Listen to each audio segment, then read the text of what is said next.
chestnut checkers.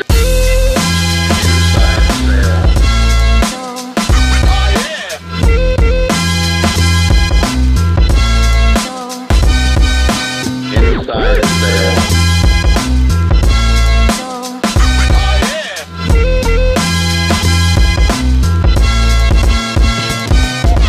Family First Life, thank you for having us on. I got a special guest, Claude Perry. Claude, thanks for joining me today. Thanks for having me, man. So we were just talking about, it's funny because Family First Life started and the commission was such a difference from the industry that everyone was being attracted to the company, right? Yep.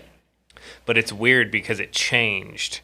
And now people want to work here because the leadership here is out of control. Like we were talking about how many levels of people that are just like, I would want to be in business with all these people because they're just very good at business and we've created this environment where everybody wins. Yep. So it's funny, I talked to somebody the other day, I go, you should work with us at it. Now the comp is 100 to 145% first year commission plus renewals and all this other stuff. Yeah. But if I was you, I'd work with us even if you took a 60% because that's how good we are at helping people make money. And you've been a big part of that. And there's so many people that are good, we don't get to hear from them all the time, you know? I agree. And you're somebody who you're out there working, you're helping people, you're in the trenches, you're selling, but no one, I mean, there's so much going on. We haven't got a chance to really introduce you to everybody. So I'm excited to, the whole country is going to see this. And I'm Nice. excited for them to get to know who you are. And kind of like, I think one of my goals with this podcast is to learn about why you're doing what you're doing, but also people that are in sales in other industries or they're they have a job they don't like. Can they do this? And maybe they can hear from you what it takes and kind of make that decision of, is this something they can do and why? So anyways, dude, if you can start, tell us about yourself, how you ended up at Family First Life, and then we'll get into some more details. Nice. Well, thanks for having me for the start, man. This is a great opportunity. You've been a help a lot throughout the process. Sean Mike's helped a lot. I blow you guys' phone up a lot. For me, I'm the realist, so I'm going to keep it very real, which is cool. I've never seen something where I can grow so quickly. So rewind back when I first got into the insurance industry, I was a pharmacy technician, which means I worked for Safeway, dealing drugs legally. And I dealt the drugs there day in, day out. And I always had these not negative, but just complaining coworkers who were older than me. So right away I was like, well, by osmosis, if I hang with these people enough, I'm going to be overweight and negative, right? So that always kind of bugged me that every day they complain about something, the pharmacists, the customers, and we all complain together. I was a part of it too. I'm like, every day I complain, every day. And then I had a pharmacist who shared the book with me, Think or Grow Rich. He was talking about investing in time freedom and all these things, and just to get more open-minded. And it's like the universe, man, because once you're prepping your brain for things like this, typically an opportunity will show itself. So for me, I was prepping my brain with freedom, time freedom, didn't know how I was going to do it. And then my old company, a guy sold me life insurance. And a guy, I remember he had a small tie on and a dirty shirt. And I'm like, wait, you just sold me insurance. How much did you make just now? And he kind of like was like reluctant. I'm like, no, it's okay. How much you make? I want to know. He made like $800. I'm like, that's really good. What are your hours? That was even better. Show me your bank statement. And he did. And this guy was on a 50% comp, I think, or something like that. And he was making money. But what really did it, Drew, was I felt I was probably better than him at it. Like, 'cause I played football growing up, so I'm pretty competitive. I'm like, okay, this guy had a small shirt, dirty tie, whatever it was, and not knocking on him. I'm like, if he can do it, I can do it too. He's not super sharp. He's not super well dressed. He's not a great speaker. He just simply asked me a couple questions and signed me up. And I bought the insurance, and I said, hey, how can I do now, what you why do? were you looking for life insurance? I wasn't looking. So my job, basically, the old company, they got leads from, employers. And it was crazy because But what was the selling point for him? How did he sell you? I have no idea. Like, he was calling me for like a month That means straight. he's actually pretty good. Yeah, right? Well, so he had called me for a month straight, and he door knocked me. That's how he sold me. He basically kept calling me, And I was like, what's his number? I don't know. He was an older guy though. He was like in his 60s. And I'm like, this guy keeps calling me for like some free thing. I'm like, bro, like I don't want this free thing. Like, what's up? Like, he knocked my door one day and said it'll be quick. And I was like trying to stand up the whole time. I'm like, wait, do I gotta buy this? Just how much does it cost? And I'm like, yeah, I'll buy it. Makes sense because my dad passed away with no insurance. So when I seen it when I was 17, 18, 17 and a half, and I was like, okay, I knew that if maybe So he he had had no life insurance at all? none at all. And he was an older man, passed on 77, so different time possibly for him.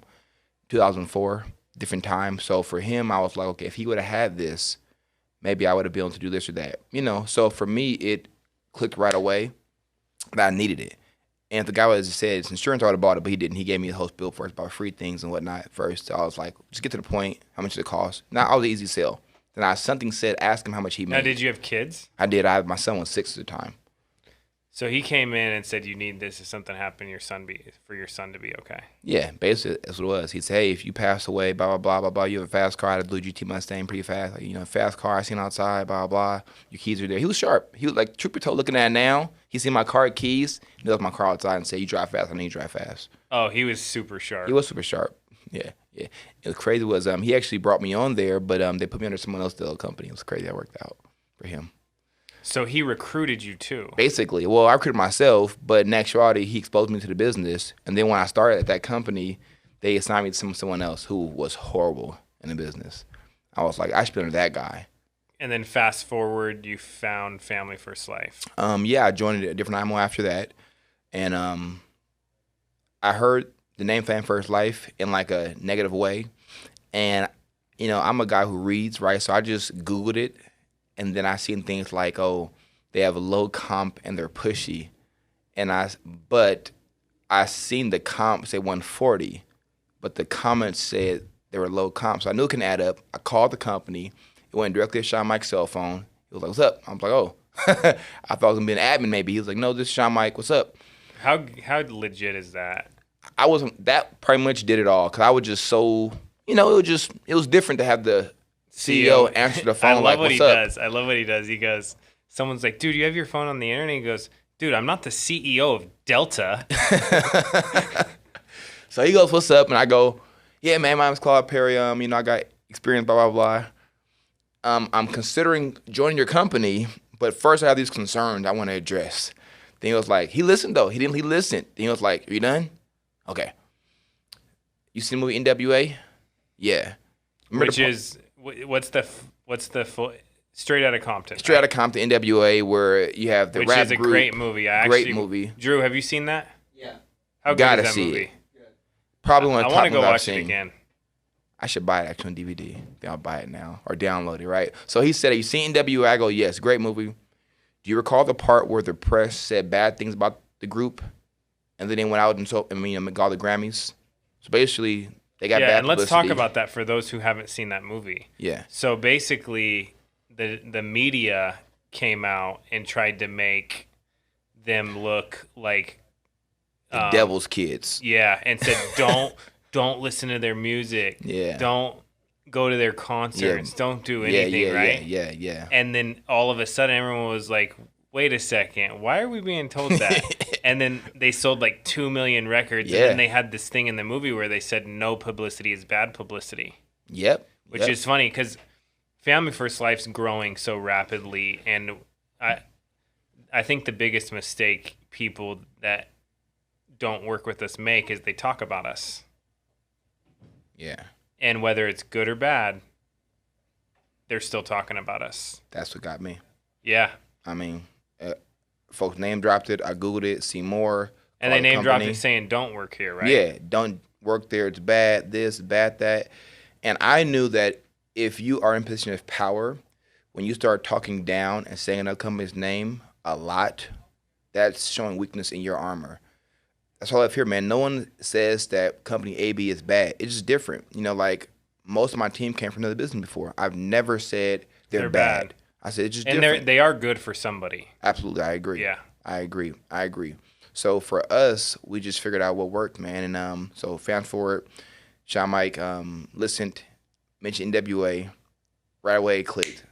I came right away. I didn't like play the whole game. Let me think about it. Let me ask my team, ask my upline. I came literally right away, talked to you on the phone, and you gave me a lot of leads. And I wrote like 12K that week, and you're like, man, you know what's crazy? I gave same leads to so-and-so. They said they sucked, but you wrote 12,000. That's legit. I remember right when you started, you were calling people going, you literally, I remember this like it was yesterday. You were brand new. You got on Facebook Live on our group, on our training group, and you were dialing no fear, right? Booking appointments. And I gave you these leads, and these things were old, dude.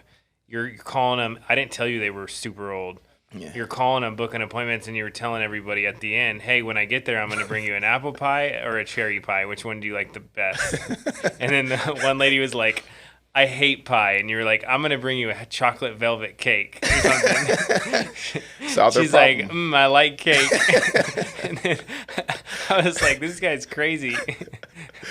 Yeah, man, you found a way, found a way to come indoor, And you were telling me you would go to Walmart and get a bunch of pies and actually bring them to the customers. Absolutely. I found folks start eating the pie in front of me. I got a sale every time. So my goal now is to bring a pie and tell them to put it in the microwave 15 seconds. I go, no, I'll do it for you. And I go to my hand, try it. No, so fine, I'll eat it later. Okay, I'll sit down. But I try to get them to put it in the microwave and eat it in front of me. Because it's that good? I haven't had that. Well, what happens is eating something warm, they're feeling good inside. There you go. Well, who knows? It's a mind trick for me, but it works, man. Plus, they're getting my gift. They give me their time now. Now, I will say, folks in America are very greedy. Everyone wants a bigger pie, so I start bringing the cheap, small pies. I mean, got to upgrade to big pies, so we'll see. Crazy, man. Well, all right. So you started working with Family First Life, and what is it that you like the most about the company? I know transparency works for me best because I'm an adult, and when you look for adults in business, just give them the truth. And the fact that everything FFL stands for is true. And from comp to structure. And is it perfect? There's no perfect. It is not perfect. That's what perfect. I tell people. Someone called me yesterday. They go, I want to work with you, but I only want mortgage protection leads in this county, and I need 25 a week. And I go, bro, that's not why you should work with us. You should work with us because if you work with us, you win because we're winning, and people are making a lot of money. And everyone knows if you get around that, you make more money, and you perform. If you get around that, dude, people should want to be around us because all of these agents and all these managers are absolutely killing it. They should want to work with us for that reason, because leads and all these things are going to change and adapt over time, dude. But you can't, it's hard to find that leadership where we don't make excuses. We figure out whatever it takes and we win, And I told them, could you get leads? I mean, we have 7-8 different mortgage protection lead vendors. So you should be able to, and they only work with us. They don't work with anyone else. So if anyone can do it, it's us, but I'm not going to promise you that. I could promise you that we're going to work like crazy. We'll always answer your calls. We'll help you recruit. You'll have good commission, no contract. I could promise you those things, but I'm not going down that road. I love how you redirected that. That's what works, man. Like, truth be told, that's what works in any business, is actually doing it. And the fact that the leadership is doing it, that's what I learned right away. First convention, I seen people that are selling. And coming from insurance, there's a lot of talkers out there that talk about it. When I seen folks actually selling, I said, this is the right room to be in. Did you know what I love that a lot of people have been doing lately? Because the insurance industry is kind of tricky because people talk about numbers a lot, right? Yeah. But you don't know what that means. They could be submitted numbers. They could not even have got approved by the carrier. Yes. They could be whatever, right? Yeah. But dude, FFL agents are on this crazy, what they're doing is they're posting their bank statements because bank statements don't lie. People can understand those. Yeah. So Nina posted yesterday $10,000. Dude, she's in her 20s and she's been working with us for a year. She got deposited $10,000 yesterday. Dude. Yeah.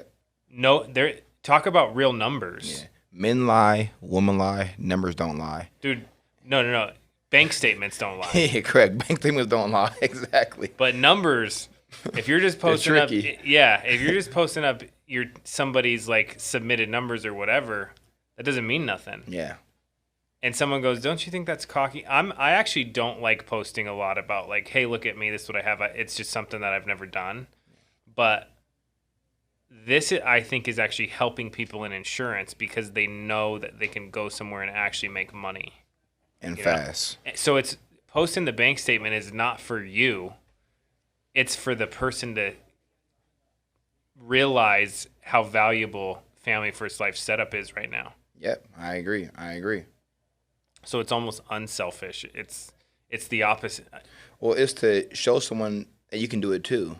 And Yeah. social proof is important. That's why folks still, go to the store instead of buying online. They want to see it in person. Yeah. All right, so let's get to recruiting. You've recruited some really quality people, but it's funny because Suhail, his sister, and his brother, dude, they have one of the craziest stories I've ever heard. Me too. And Suhail was working at Panda Express. Mm-hmm. His brother was working at Wendy's, and his sister was working at Target. And they all barely spoke English, but you decided to give them a shot and recruit them. Yeah. Can you go over your mindset about like your what you're looking for when you recruit somebody? Because how many people would have overlooked that? Yeah. Do you think people would have overlooked that? I think so. I think, in this flashy social media world, one the guy who looks like a business professional, the girl who looks sharp. Me, I look for hard workers. Folks that make no excuses. Folks that know what accountability is like. Because they're on a path of greatness. So I can't act like I got a secret sauce to it. It's just find people that work hard. I will say a lot of people overlook people who are in this country with no English, and that's a mistake because they're still people. And because they don't sound like you does not mean they can't kill it. Now, you got to find a way to communicate better on your end to get your message across to them. So for me and Sahil in the beginning, it was difficult, man, because English was very little. It was very little. And I talk fast, too, so we're like both going at it together. It was like, I wish I could have seen that. Imagine Sahil being here for 5 months and me talking 8 times faster than I do now. 8 times. You slowed down a lot talking. How'd you do that? A lot of work. When I first met you, I'm like, dude, you said like 900 sentences right away. One from the Bay Area, man. That's why you rap. But, it's a born trait, so I'm working on it, Dude, you probably could rap. I probably should rap. Man, You'd probably be good at it, dude. I'm going to give it a shot. Drew, what's up? Test 1. Can you hear me? No, but, so for me and Sahil in the beginning, right away I knew he was going to be great because he was so coachable and his eyes looked like so serious. Very similar to you every time. Like, just tell me, bro, and I'll do it. Yeah. I'm not, playing a game. I don't care about going out. I don't care about playing PlayStation. Like, he was 18 years old in my car, writing down a list of 30, 20 people, 10 p.m. at night after training. Like, after our appointment, we were sitting, like, in the car. Like, who can we call to help go on your team? Let me figure it out. On the phone, not wanting to leave. Then driving back home to 3 hours. I knew he was legit. I knew he was somebody that would work hard. No idea he would blow up this quick. No idea he would meet Prim Bear, meet a liner. I never mattered. I knew that he was really real and a hard worker, so he was worth my time. Most people, I'm sure you can agree, in this business spend the most time.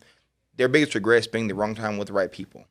With wrong time with the wrong people. Yeah. And I knew he was making no excuses and showing up, so I gave him all. And then you hired Jerry, who's building a big team. Crazy Jerry. Crazy. We nicknamed him Crazy Jerry because Yeah. he's off crazy in a good way, though. Yeah, Jerry definitely broke the mold. And for him, it was a lot of following up because someone who I met through a Facebook lead. And he was great with his company, great. Wait, a Facebook lead, like to sell him insurance? No, to recruit him. To recruit him. And he was very set on his company, very great, been there for 10 years, kind of popped his collar on me over the phone and hung up on me kind of at first. And then something said a couple months later, mass text message, everyone in that recruitment spreadsheet. And I just text them all the videos and, hey, this is what you text me about, the high competent leads. This explains it. Lady texting like, hey, this is what you asked me about earlier, the high competent leads. Months later, then he called me back. That's awesome, dude. Yeah, and fast forward, he's blowing up. All right, let's hit sales real quick. Perfect. Phones. What do you how'd you get good on the phones? So for me to get girl on the phone, it was probably harder for me to get better than anyone else in the business because I do talk fast, because I do mumble, because I do have this thing where I talk really fast and it's not easy to slow down. So I got good on the phone by calling over and over again. This is a trick though. Before you call, like basketball reps, I literally probably did 500 reps recording myself just back to back. Hey, John, this is Claude, giving you a call back. Oh, man, you sound too funny. So you found it much more challenging than somebody normally probably would because you talked fast. Yes. I wonder if that means you're really smart and you think fast. I agree. Yeah, man. So I have to work at it a lot. I really did. To this day, I still work at it. You know, I record my in-home presentations still, see how I sound. Where could I fix it at? So for me on the phone, I just did a lot of practice reps. And then I stopped caring if they said yes or no. I knew this was a process thing. So if I fell in love with getting told yes or no and really psyched my brain out, then, man, yes, they said no. Yes, perfect, no big deal. Perfect, yes, no big deal. Yes, yes, yes. Believe it or not, it's all the same to me, yes or no. I'm just going to call 400 people no matter what and see what happens. The mindset thing. And just put the work in. Put the work in, no matter what. How'd you get good at rejection? Because did you ever take it personally? I used to. My old company, I did. Isn't it weird how you, we're automatically programmed to feel rejected if someone tells us no about a product? Like, everybody's like that. Yeah. And I wonder why we're like that. Like, it's literally automatically, like, our default is to start calling leads and then take it personally if somebody tells you no. I think we're spoiled. I think we're used to getting what we want to get. And then when someone says what you can't get, there's this defense mechanism. Well, the mind wants you to make excuses and be soft. So when they tell you no, it's like, oh, it hurts me. Don't like that. So I agree. So for me, rejection, I mean, being somebody who's outgoing, athlete, you know, I'm used to going all in. So when I realized I was getting told no a lot, I said, I got to fix it. And what I fixed was my mindset, not a special script, not a special phrase, my mindset on what no means to me. So if you're listening to this and you're getting no a lot and you're really mad, you got to ask yourself, what does no mean to you? To me, no means door knock them. It means that they're on the phone, they're having a bad day, so door knock them. It doesn't mean don't come by some insurance. It means that you had a bad day, you mad at your cat, so go door knock you. Dude, yeah, so someone always said this. They go, okay, let me give you an example, okay? Claude Perry fills out a lead. And then the next day, no one's called him yet. The next day he wakes up late and his wife is pissed at him because he forgot to take the trash out. And she just cusses him out. And then he gets in his car, he's on his way to work and he's got a flat tire, right? Gets to work late, his boss is pissed at him. There's this awkward thing between him and his boss all day because his boss is pissed at him. Spills coffee all over his shirt. Gets in his car, comes home, and then as he's pulling in the driveway, gets a call. Hey, it's Andrew. I'm calling you from the mortgage. And he goes, no, I'm not interested, and hangs up on you. Doesn't even know why you're calling, right? Exactly. Then and this happens in real life. The same person calls back Claude Perry the next day. Him and his wife have a great day. It's their kid's birthday. One of his friends just passed away, and he just read about it on Facebook. And he gets a call that day. And he goes, hey, Claude, I'm calling you about this request if you pass away to take care of your family. And he goes, dude, no one ever called me. I love it. You know what I mean? Yeah, it happens. That's real, dude. That's real. So a lot of calling leads is timing. Dude, exactly. I've had that happen where someone tells me no, I call them back, catch them at a different time. I come over, I help them with the policy. That's why I door knock. Or door knock. Yeah. And then the nice thing about door knock is how much nicer are people when you door knock than over the phone? 110%. Dude, I would say like 1,000%. Yeah. It's just something about people in person, man. Because I'm like the nicest dude ever, and I'm mean to telemarketers. Are you? Yeah, dude. I'm like, stop calling me. Click. Nice. So, yeah, so phone for me, man, I just keep it simple. I learned from a lot of training convention that the script matters a little bit, but what most matters is who you are, what you're bringing over, when you're coming by. You can say all these different things that sound cool on paper, but the bottom line is, who are you when you're coming by? And as long as you don't come by, I'll be there. You know. That's awesome, man. All right, in home, what kind of tips do you have with when you meet with a customer? Make them feel good, make them feel like you want to help them, get them through the process to get them signed up and get a policy. You know, it's crazy. I used to focus on like sales training and script a lot more when I didn't have a lot of people to see. So first thing first, you have a full schedule. Because if you go out to see 3 people a day, everyone's going to suck. So when you master your schedule, a lot of sales fall in your lap, I've found. So for me, tips in home, I think setting a table is very important. Let them know what we're going to do today. So for me, come in, hey, John, I like this on the phone. I'm an underwriter. My job is simple. I do health questions, help you choose your beneficiary. If you get approved, great, they'll mail it to you. You're covered. If they say no, no worries. I'll find a plan for you. Or if you realize your wife's going to find this out the old-fashioned way, you can refuse the benefit. Other way to go, my job is simple. Help you apply for it or refuse it. Fair enough. So when you set the tone in the beginning, it helps out a lot. And I've recorded myself, and I literally say that phrase 16 times in the home before, where they're telling me no, and I don't have a fancy rebuttal. I go, perfect. My job is simple. I'm going to do health questions and choose a beneficiary, or you can waive it. No big deal to me. So that's my overcome my objection. I reiterate what's going to happen. And then they go, oh, just leave. You know, I leave. But other than that, I'm just there to help them get improved, choose a beneficiary, or waive it. Very simple. That's awesome, man. Yeah. And then to wrap this up, what are your goals for the next, 6 months or so? Where do you think you're going to be? So, you know, it's crazy. 2 months ago, 3 months, our team was doing 200, 175 a month issue paid volume. This month we're at 512 issue paid volume. Dude, what's crazy is people can't even comprehend that. They're doing. I've talked to a few of my friends in the industry, and he's like, "Wait a second, what?" I'm telling him what you're doing and other people are doing. He's like, "Dude, I've been doing this for 12 years, and we're doing 80, and I'm like the king of the jungle at my company." You know? Yeah. I'm the top dog at my company. Yeah. So for me, I had a goal to get to 500K. Literally, I told Sean Mike that, and you were there, and I was like, you know what? That's my goal. I did that. My goal is to get an integrity deal. I really want to be the first person like me with that integrity deal. And I feel that what we're doing in California, across the country, but I live in California, is really special. So for me, I want to keep helping new agents win and talk about it. Yeah, dude. So let's wrap up with this.